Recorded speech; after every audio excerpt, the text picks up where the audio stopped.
everyone. My name is Saran. I'm editor of Humber Press, and today I'm here at the Canadian Council for Aboriginal Business, which is a community partner for Humber's social innovation project, Insights, a window into the Indigenous economy. And I'm here today with Andy. So how are you, Andy? I'm very well, thank you. Yeah, thank you for having us today. Absolutely.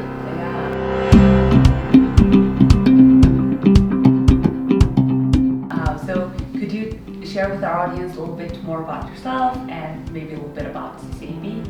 Sure. Once again, my name is Andy and I work as a research project manager at the Canadian Council for Aboriginal Business. I'm also a graduate of Humber College. In 2017, I finished the research analyst postgraduate program. And that really helped me get ready to support the strategic goals of the organization and add capacity to the research department.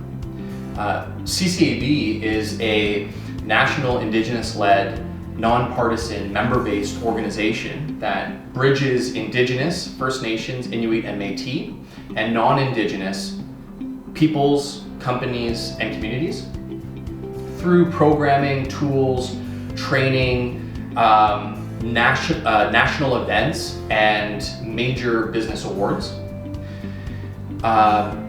The research department supports our membership in approaching the business landscape in an informed manner.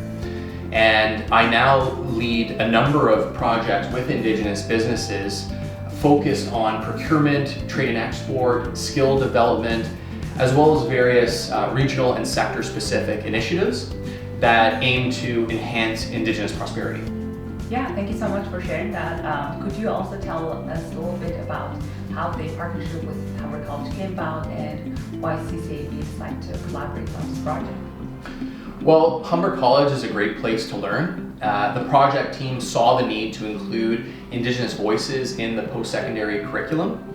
However, it is important that settler organizations that do work that affects Indigenous peoples partner with an Indigenous community or Indigenous-led organization. And by working together, we can use each other's strengths to produce a high-quality product that is also sensitive to the Indigenous business context.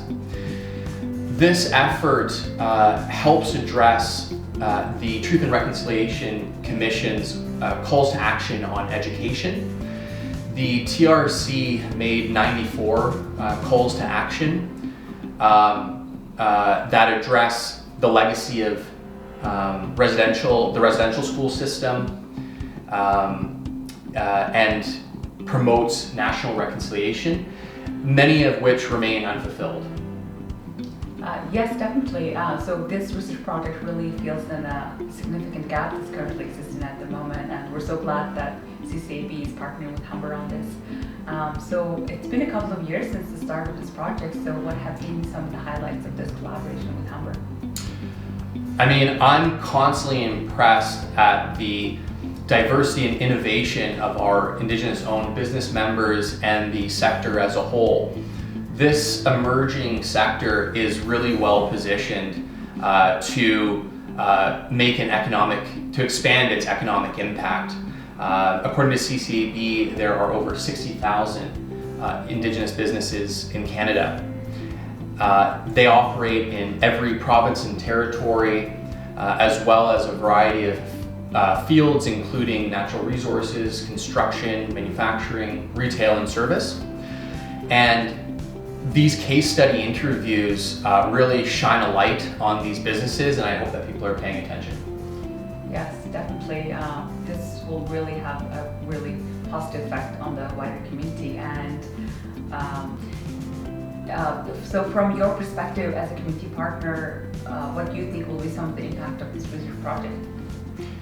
Well, the practical outputs are a great website where students and teachers can look at our case studies and find written and video materials to help them learn about Indigenous economies in Canada. In general, the goal is for learners to see themselves as business leaders and realize that anyone can be an entrepreneur, work at an Aboriginal Economic Development Corporation, or serve on a corporate board. As well, the research showed that how many Indigenous business leaders there are who can be role models or give coaching and mentoring.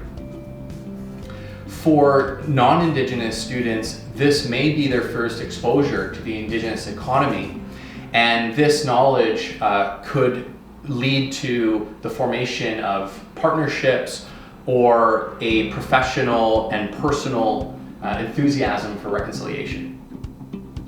Yeah, that's really powerful. Yeah, we definitely think that this project will have a really positive ripple effect on the wider community. So based on this past experience of collaboration with Humber, would you consider working together with Humber College on similar projects in the future? Our Humber College colleagues have been wonderful partners, making sure that we've been involved in almost every step of the project. We value what they have to say, and they've helped our team to grow so that we can meet our organization's goals. This is really a situation where the whole is stronger than the sum of its parts. Thank you for saying that, and we're definitely very happy that this collaboration came about for this research project. And it's been a couple of years since the start of this project, so have there been any challenges or unexpected surprises along the way? Managing the project within the constraints of the COVID-19 pandemic has been challenging because we were unable to visit the business owners at their homes or places of work to observe their operations directly. And this face-to-face interaction is critical to our work in building relationships and meeting Indigenous entrepreneurs where they are. Yes, thank you for sharing that. And this interview might be watched by some community partner organizations who might be considering collaborating with Humber on research projects in the future. So what would you say to them? I want to encourage more partnerships between Indigenous institutions and academia. These partnerships should be based on mutual respect, open and honest communication, and the shared goal of making the economy more equitable and sustainable. Yes, we definitely agree with that. And now to end the interview, I want to ask some fun questions. So the first one is, do you have any recommendations of books, audiobooks, or podcasts for our audience? I'd strongly suggest Ryan McMahon's podcast Thunder Bay, produced by Canada Land, which has also been adapted to television on Crave. I would also recommend 21 Things You May Not Know About the Indian Act, a very important guidebook for Canadians by Bob Joseph. Thank you so much for that recommendations. We'll check them out. So another question we had was, what's your favorite part about your job? I get great satisfaction from talking to people and learning from, particularly learning from Indigenous community and business leaders, as well as subject matter experts from diverse backgrounds. That's really great to hear. And my last question is, what does social innovation mean to you? I know it can be a broad term and people have different definitions, but for you personally, what does it mean? I see 4 pillars of social innovation when it comes to supporting Indigenous people and their businesses. These place greater emphasis on economic development through procurement, partnerships, and employment, environmental sustainability, cultural respect, and social justice. That's a really powerful definition. Thank you so much for sharing that with us, and thank you so much for having us today. It was really great to learn more about the project and CCAB. Thank you. Thank you. I appreciate yours and everyone else's time and attention.